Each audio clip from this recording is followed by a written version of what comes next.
Hello बच्चों, आज हम लोग पढ़ेंगे क्लास 11th का यूनिट फर्स्ट, जिसका नाम है some basic concept of chemistry.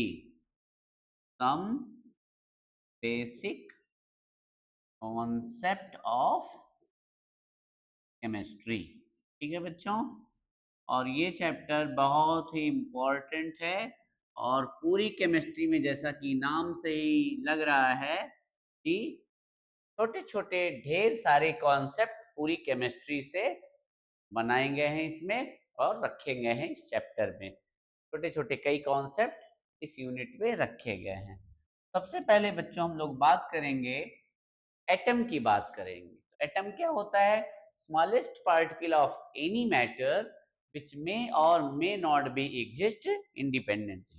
इसका ये मतलब है कि एटम्स, कुछ एलिमेंट्स के एटम्स एटॉमिक फॉर्म में पाए जाते हैं और कुछ के एटॉमिक फॉर्म में नहीं पाए जाते हैं। तो वो किस फॉर्म में पाए जाते हैं? वो लोग मॉलिक्यूलर फॉर्म में पाए जाते हैं। तो अगला मुद्दा यही है, अगली बात यही है कि कौन से एटम्स एटॉमिक फॉर्म में पाए जाते हैं, कौन से एलिमेंट्स, और कौन मॉलिक्यूलर फॉर्म में पाए जाते हैं। तो उसमें है कॉन्सेप्ट ऑफ ऑक्टेट। ऐसे एलिमेंट्स, ऐसे एटम्स जिनमें ऑक्टेट, ऑक्टेट का मतलब होता है 8 electrons in valence shell. Valence shell में 8 इलेक्ट्रॉन जिस भी एलिमेंट में पाया जाता है उसको हम बोलते हैं कि इसका ऑक्टेट कंप्लीट है, वो स्टेबल है और वो एटॉमिक फॉर्म में पाया जाता है। जैसे फॉर एग्जांपल नियॉन की बात करते हैं हम लोग, तो नियॉन का एटॉमिक नंबर कितना है? नियॉन का एटॉमिक नंबर होता है 10 और इलेक्ट्रॉनिक कॉन्फ़िगरेशन होता है 2 8। तो इसके लास्ट शेल में 8 इलेक्ट्रॉन है, तो हम ये कहते हैं कि इसका ऑक्टेट क्या है? कंप्लीट है और ये एटॉमिक फॉर्म में पाया जाता है। और समटाइम्स हम लोग डुप्लेट, डुप्लेट का मतलब 2 इलेक्ट्रॉन, डुप्लेट का क्या मतलब होता है बच्चों?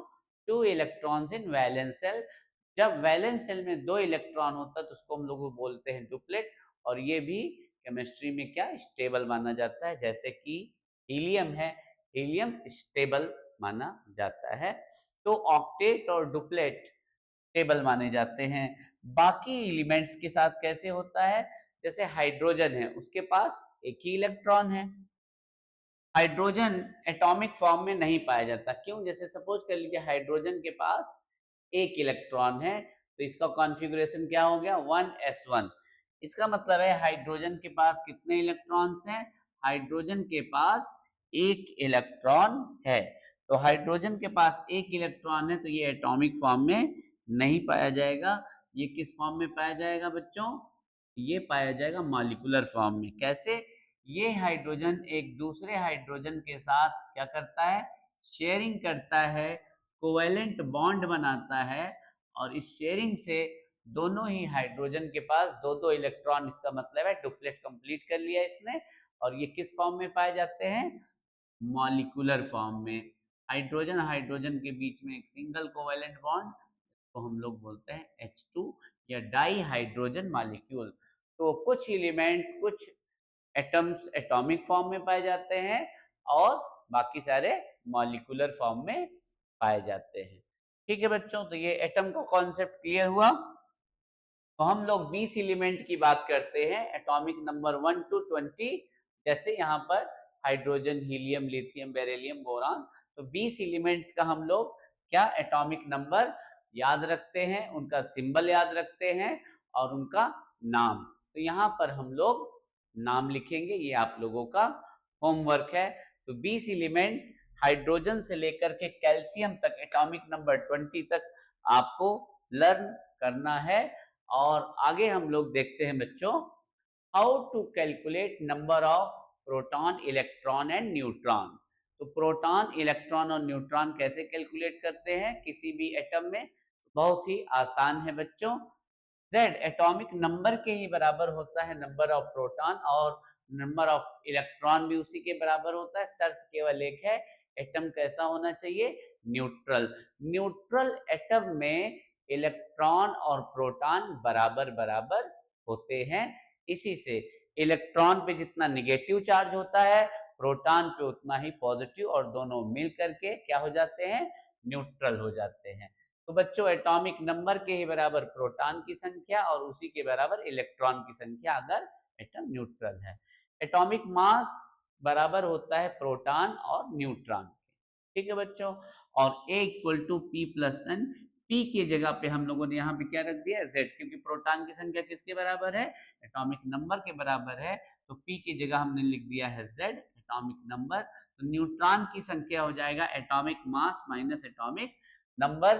तो हम किसी भी एलिमेंट में इलेक्ट्रॉन, प्रोटॉन और न्यूट्रॉन का कैलकुलेशन कर सकते हैं, उनको हम बता सकते हैं। आइए एक एग्जांपल के थ्रू देखते हैं हम लोग। देखो बच्चों ये एलिमेंट को लिखने का फॉर्मेट है ना, अगर x एक एलिमेंट है तो सबस्क्रिप्ट में नीचे z एटॉमिक नंबर लिखा जाता है और ऊपर क्या लिखा जाता है, एटॉमिक मास या मास नंबर, ठीक। जैसे यहाँ पर क्वेश्चन हमने पूछ लिया है, calculate number of proton, electron and neutron in 13 aluminium 27 में पूछ। तो बच्चों जैसा कि मैंने पहले ही बताया, एटॉमिक नंबर के ही बराबर नंबर ऑफ प्रोटॉन, और चूंकि ये एलिमेंट न्यूट्रल है तो इसी के बराबर इलेक्ट्रॉन भी। तो कितने हो गया, इसमें प्रोटॉन भी 13 है और इलेक्ट्रॉन भी 13 है, और neutron equal to atomic mass minus atomic number. Atomic mass है 27 और एटॉमिक नंबर है 13, तो 27 माइनस 13 इक्वल टू 14। तो हमारे पास इलेक्ट्रॉन 13 हो गए, प्रोटॉन 13 हो गए और न्यूट्रॉन कितने हो गए, 14। इसी तरीके से बच्चों पीरियोडिक टेबल में जितने भी एलिमेंट्स हैं हम उनमें इलेक्ट्रॉन, प्रोटॉन और न्यूट्रॉन का संख्या नंबर बता सकते हैं, ठीक है बच्चों। बहुत ही अच्छे, छोटी सी वीडियो ही बनाएंगे, बहुत बड़ी बड़ी वीडियो अभी नहीं बनाएंगे। तो इस पे आप लोग थोड़ा सा एक होमवर्क है, इसको आप लोग होमवर्क को करिए। आपको इलेक्ट्रॉन, प्रोटॉन, न्यूट्रॉन निकालना है आयरन में, कॉपर में और सिल्वर में। फिर बहुत ही जल्द मिलेंगे बच्चों, और अब हम जल्दी जल्दी वीडियोस हम अपलोड करेंगे, आप उसका लाभ उठाइए। ओके बच्चों, थैंक यू।